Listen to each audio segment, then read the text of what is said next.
Welcome to a second in the series on Peace TV on the issue of renewing civilizations, what we can learn from the best practices of the Muslim or civilizations amongst the Muslims. What we've done is talk in our first program about the Mecca model. In our first program, we talked about the Mecca model. That is, we took a look at what the situation was when Prophet Muhammad, peace be upon him, was born, and what he had to contend with as he grew up, and what he had to contend with when he got the message, and the reaction that he found from the people in his community, particularly of his own blood relative.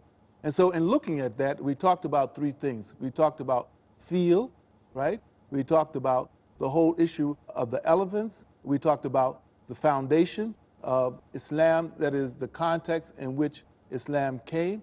And we talked about the concept of forbearance. To review for a moment, why did we talk about feel? Because we wanted to give you, the viewers, a little flavor of the kind of community that Prophet Muhammad, peace be upon him, was born into, and indeed the kind of world community in which he was born into. It was a community where people, where might makes right. That is, in the case of feel, we found out that the king of Abyssinia had sent Abraha, who was his governor, to destroy the Kaaba because he felt insulted by what one Arab had done in the church that Abraha had built in Yemen in order as a tribute to him because he had a disagreement with the king. This is the situation that Prophet Muhammad, peace and blessings be upon him, came into, where might makes right. As a result of this situation, the short version of this story here, the result of this situation, Abraha was ordered by the king of Abyssinia to destroy the Kaaba. And what they did is that they got what people would do in this day and age, what they would call the weapons of mass destruction of that particular time, or the weapons of mass destruction of that particular time were elephant. And some number is not clear. If you read Ibn Kathir, his source has been Ibn Ishaq, one of the first biographers of Prophet Muhammad, peace and blessings be upon him. We don't know exactly how many elephants. Some say 6, some say 8. But there was general agreement that there was a very large one, the biggest weapon of mass destruction. His name was Mahmud, and that he struck terror into the hearts of the people that saw him because he was so big and that he caused so much destruction just by his sheer size alone. And so we tell the story of feel because we see this is a story of might makes right. And indeed, when they marched from Yemen to Mecca, they destroyed everything in their path. Indeed, when they marched from Yemen to Mecca, towards Mecca, they destroyed everything in their path until they got to Mecca. And as we know, Abdul Muttalib, the grandfather of Prophet Muhammad, peace and blessings be upon him, the famous story that's related to us, he had talked to Abraha about saving his camels and told Abraha that Allah would save his own house. And in fact, we know this is what happened, that by stopping Mahmud, the biggest elephant, that is, the biggest elephant, Mahmud refused, was willing to move in every direction except in the direction of the Kaaba, and also stones of baked clay rained down upon the armory of Abraha and caused them the flesh to drop off their bones and ultimate death, including Abraha, who didn't die right away. It's reported that he died a very, very painful death. So what that told us is that this was a situation where people saw might as making right. This is the situation that Prophet Muhammad, peace and blessings, came into. And this was a situation wherein Allah's name was known and Allah protected his house. Then we looked at the foundations upon which Prophet Muhammad, peace and blessings be upon him. In other words, the cultural context into which Islam came. And what is that cultural context? The first was polytheism. They had not maintained the worship of one God. That's what the Kaaba was built for, according to our Muslim sources, was the worship of one God. By this time, by the time of the birth of Prophet Muhammad, peace and blessings be upon him, there were only over 300 idols enshrined in the Kaaba. By the time of the birth of Prophet Muhammad, peace and blessings be upon him, and we're talking around 5770 Common Era, and by this time, more than 300 idols had been enshrined in the Kaaba. So no question, they were polytheistic. They were also patriarchal in a very negative way. There's a way of exercising male authority or father authority or family authority that's positive within the proper context. But in a very negative way, they used to bury girl babies. They used to bury girl babies alive. and Allah, highly glorified is He said He would question people. He says this in the Quran, that He would question people for what sin, for what crime. He would question people on Yom Kippur, the day of standing, the day of judgment, for what crime were these babies buried, for what crime were these innocent little babies killed. They practiced this infanticide. They also had a situation where women had no rights. Women would have multiple husbands, which really devolved into a form of prostitution, and a situation where they couldn't really have any power and authority in the public sphere. And so this is the kind of patriarchy that we found. We also found a kind of patronage where might makes right, and if you were the client of somebody mighty, you could get away with certain things. And so might made right, just like in the context of the elephants, might made right at that particular time. But we said the key word for that program, that particular first program, was forbearance. And what was forbearance? A word to remember if you were going to give a test. Forbearance is patience. Forbearance is tolerance.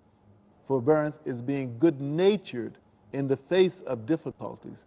Hilm is the Arabic word that we're talking about. And that was the key concept for the first episode.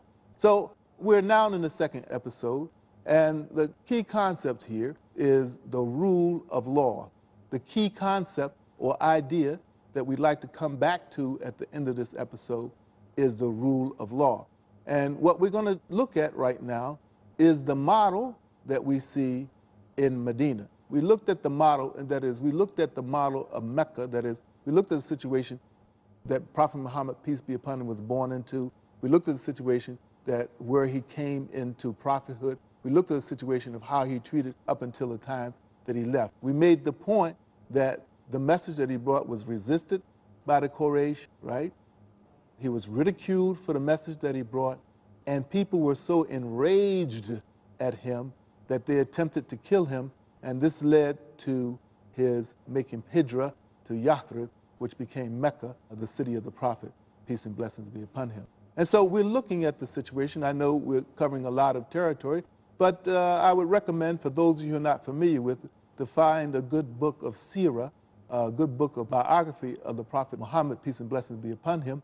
But if you're interested in understanding this particular aspect of his career, I would recommend a very, very short book by a brother named Al-Umari, A-L'-U-M-A-R-I, last name A-L'-U-M-A-R-I. I recommend a book, and the book's name is The Medinian Society at the Time of the Prophet, peace and blessings be upon him. Medinian Society at the Time of the Prophet, peace and blessings be upon him. This book was published in 1995, and it was published by the International Institute of Islamic Thought out of Herndon, Virginia, and it should be very, very easy for those who order off of the internet or find at an Islamic bookstore or at other bookstores for that matter. So, because we're going to be going fairly quickly because these programs are very short and we can only skim over the ideas here. So we're looking at the Medina model, and we're looking at the concept of rule of law, the concept of rule of law. And this is something that you think you need for a civilization. What do we get from the Medina model in relationship to the concept of the rule of law? First of all, let's look at the concept of mediation, right? We look at the concept of mediation, we look at the concept of mutuality, we look at the concept of merger. Mediation, merger, and mutuality. Why mediation? When we look at how it came to be from a social historical perspective, not from a religious perspective, from the sources that we have, from a social historical perspective, how it came to be that Prophet Muhammad, peace and blessings be upon him, went from Mecca to Medina, we find the following. Number one, from a historical perspective, we have a group of people coming from what was called Yathrib at that particular time, and coming to him and talking to him about coming to Yathrib. We'll pick this story up right after our break. We hope that you continue to join us as we look at the topic of renewing civilizations, what we can learn from best practices of the Muslims or civilization amongst the Muslims. Assalamu alaikum wa rahmatullahi wa barakatuhu. Alaikum wa rahmatullahi wa barakatuhu. Thank you for joining us. We're now in the second of a series on the issue of renewing civilization, what we can learn from best practices of the Muslims. This is a very important topic, as we said in the first segment. It's a very important topic because we find ourselves in the 21st century facing three major crises. One is economic crisis, second is an environmental crisis, and the third is an ethical crisis. And we're hoping that this kind of discussion, this discussion of renewing civilizations, what we can learn from best practices of the Muslims, will help all of us, whether Muslim or non-Muslim, deal with these three crises: the economic crisis, the environmental crisis, and the ethical crisis that we face in the world today. As we pointed out in the first part of the show, in the first segment of this series, we talked about the Mecca model. We talked about the situation into which Prophet Muhammad, peace and blessings be upon him, was born.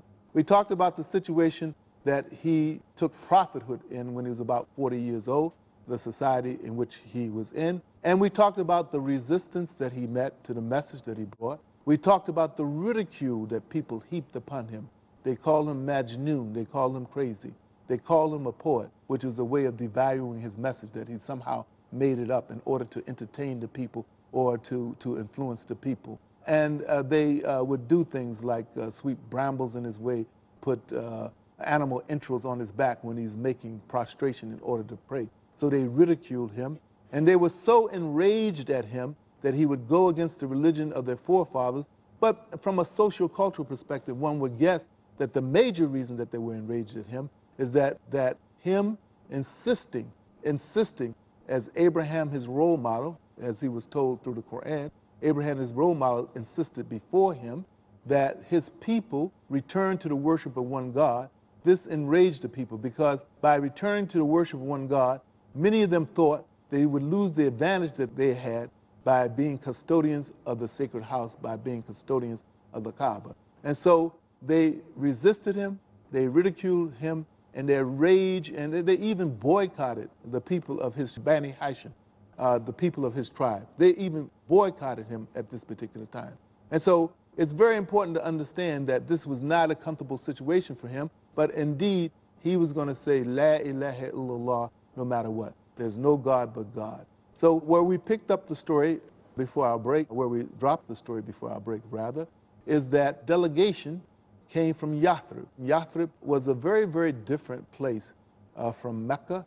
Mecca was a commercial area, and Yathrib was an agricultural area. These are two very different ways of being. In the United States of America, it's like the difference between New York City and being in a city in Iowa, a small city in Ames, Iowa. So these are two different cultural contexts, two different ways of being. So anyway, people came from Yathrib. This is a place where Arabs and Jews lived together. We understand from the history that the Jews probably had settled there before at this particular oasis in Yathrib. And we find a situation where there was internal strife all of the time. There was always bickering and fighting between these groups who lived in Yathrib all of the time. And so the people, some of the people of Yathrib, having heard of Prophet Muhammad, peace and blessings be upon him, they had come to make pilgrimage, not the pilgrimage we're familiar with, but the pilgrimage of the polytheistic time of Jahiliyyah, the pilgrimage of ignorance. They'd come to this time during the pilgrimage time, and they met with Prophet Muhammad, peace and blessings be upon him, and they made the first pledge of Aqaba, the pledge to follow his way, the way of Prophet Muhammad, peace and blessings be upon him, and they pledged to return the second year and talk to him about a possible offer to migrate to Yathrib. Now, let's understand the context. This is about 620 Common Era. And the year before, 619, thereabouts, the year of woe, Prophet Muhammad, peace and blessings be upon him, had suffered two major setbacks. He'd suffered two major setbacks. One, the death of Abu Talib, his uncle. Even though his uncle never took Shahada, he protected him. He protected him. Remember, we talked about patronage before. Nobody could move against him, even though they were enraged at the message that he brought. Abu Talib had protected him until his death. And the second thing, there was the death of his beloved wife, Khadija. May Allah be pleased with her. She was the first Muslim. She encouraged him. She supported him. She gave him the space in order to do the things that he needed to do. And she died in the same year. It's called the year of woe. And so, being a human being, he was not in the best psychological mode at this particular time. When this delegation came from Yathrib, and met him at Aqaba near Minna in Hijaz, and they made a pledge to him. The second pledge included a pledge to making allegiance to him and asking him to make hijrah, to migrate to Yathrib. Now, let's understand that this migration was very, very important in the history of Islam, simply because Islam went from being a minority religion and it went to being a religion that had a primary authority in Yathrib, which became known as Medina, the city of the Prophet, peace and blessings be upon him. So this is a dramatic change and a dramatic shift.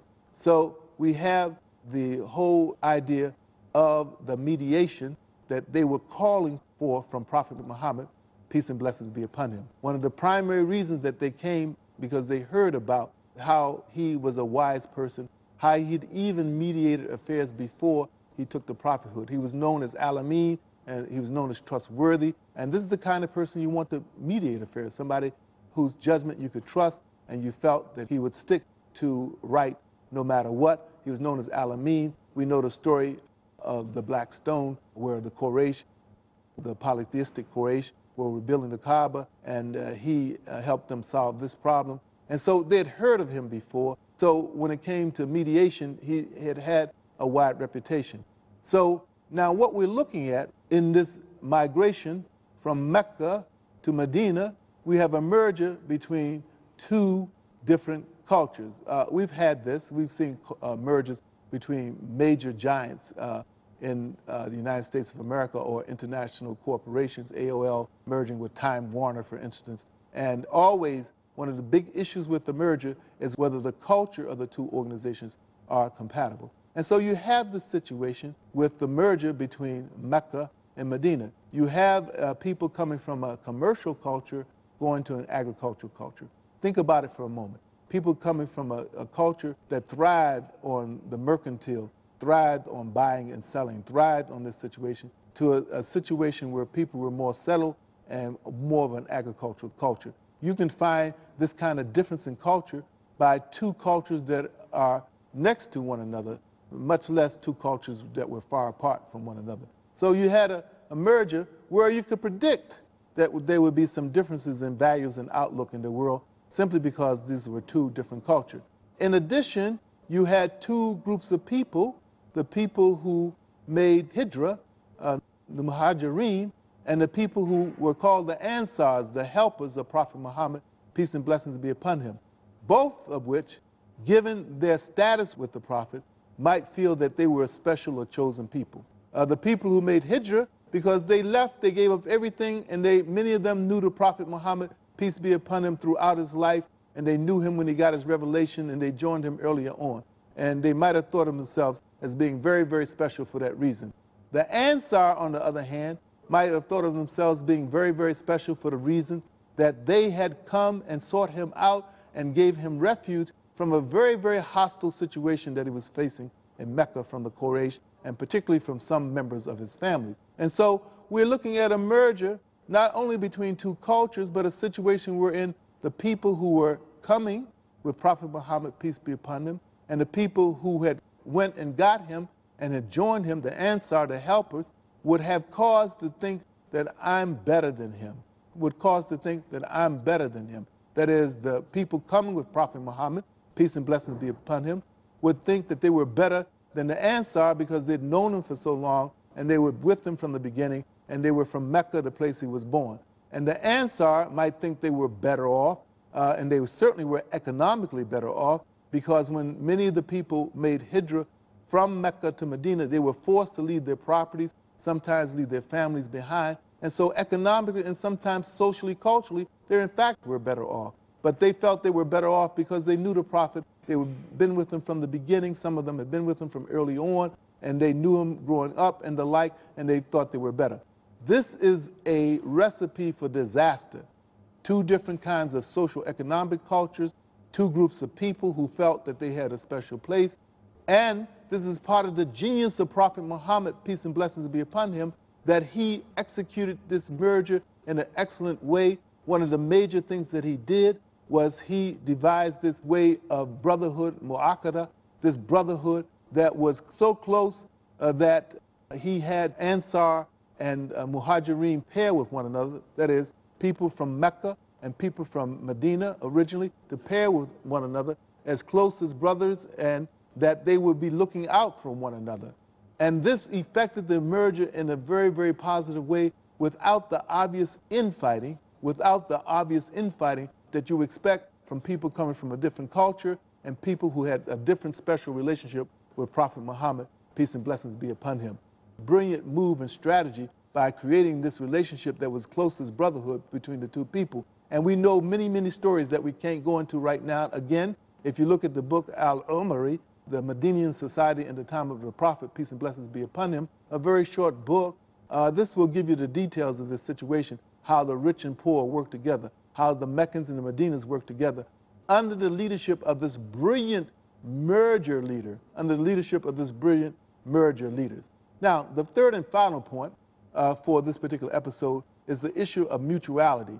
And this brings us to something called the Charter of Medina, In the Charter of Medina, which was approved by Allah, right, Prophet Muhammad, peace and blessings be upon him, this is the charter that was written down that was to govern the relationships between the Arabs of Medina and the governing relationship between the Arabs and the Jews of Medina, governing relationships between the Muslims, governing relationships between the Muslims and non-Muslims.